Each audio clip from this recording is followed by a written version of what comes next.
The Shigoki, a name that strikes fear into the hearts of men, wielding a kanabo and standing like a monster among men. Many call themselves Shugoki, but none are more deserving of the title than a man named Takeda. Nobody knows his last name. Some believe he is the bastard son of the Emperor.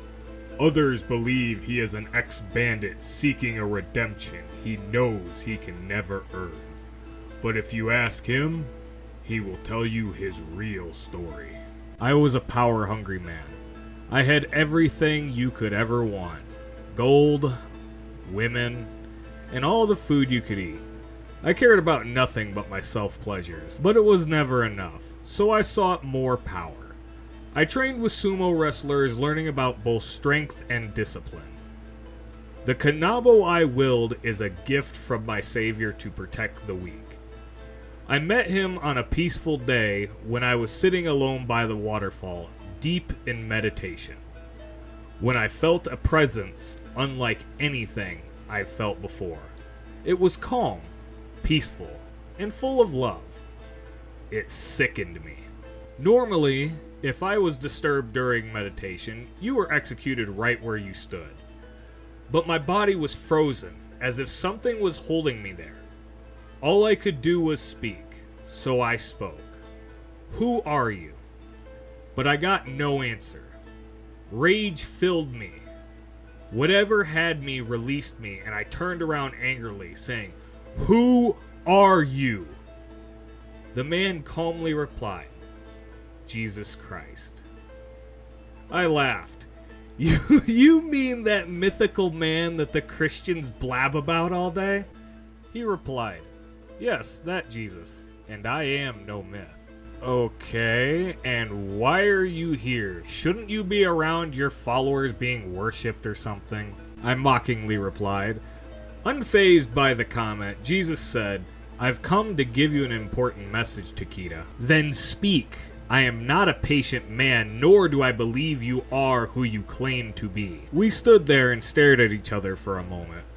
And then Jesus replied, calmly, "You are forgiven, Takeda." Like a flow of rushing water, I felt love crash against my blackened heart. I felt tears run down my face for the first time since I was a boy.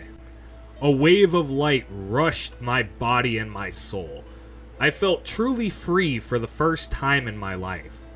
But as quickly as that feeling came, it went. And I was standing again before Jesus. But this time, standing only a few feet from him. I asked through tears, "Why do you forgive a man that lived only for himself, who killed for petty reasons, who defiled women not caring if they were virgins nor married, who robbed the poor to fuel my gluttonous desires, who, because that's not who you truly are, Takeda. You're right that you committed all those terrible sins, and to many, you will be nothing more than those sins. But to me, you are so much more. Then what am I, Lord? You are a protector, a man who will give his life to save the weak from those who would try to crush them, for many of the same things that you used to do. What would you have me do then, Lord? Don your armor with new meaning. Let the gold signify the now pureness of your soul and faith. Let the gemstones signify your deeds, now beautiful in intent. Let the black signify the sin you are freed from, and the cross on your chest and back as a reminder to whom you now serve. Let the angels signify your new guardians, and let your ornament signify your unbreakable will. What of my weapon?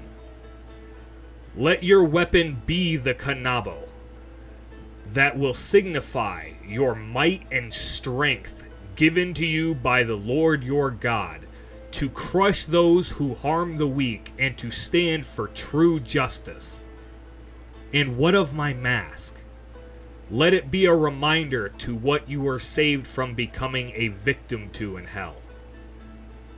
So where must I go? Let my spirit guide you, and you will accomplish many great things. And many great things Takeda did. He single handedly shattered armies and brought many corrupt men to justice, spreading both peace and the gospel wherever he went, never forgetting the man he used to be and the punishment he was saved from. Thank you guys for watching. I really do appreciate it. This kind of took me a while to make. It took me in total about, I'd say, about 6 or 8 hours. You know, I had to write the story up, and then I typed it up, had to fix it, kind of rework some stuff, make sure it made sense and didn't really sound bad, and then I had to splice, a billion different audio clips. I did that. And I kind of decided in a different way. I was going to originally voice act it with like different, characters but I realized I'm not that good at serious voices. Like I can do Winston, Roadhog, and like Meatwad, but it would just make it pure silly. So I used that kind of, announcer, whatever you want to call it, narrator voice, and then just use my voice so I could add more emotion to it. So tell me what you guys think in the comments below. I'd really like to know what you guys think about it. I love you guys. I would appreciate it if you hit the like button, share it around, and subscribe if you guys are not already. I can't speak today. Have a good day, guys, and God bless.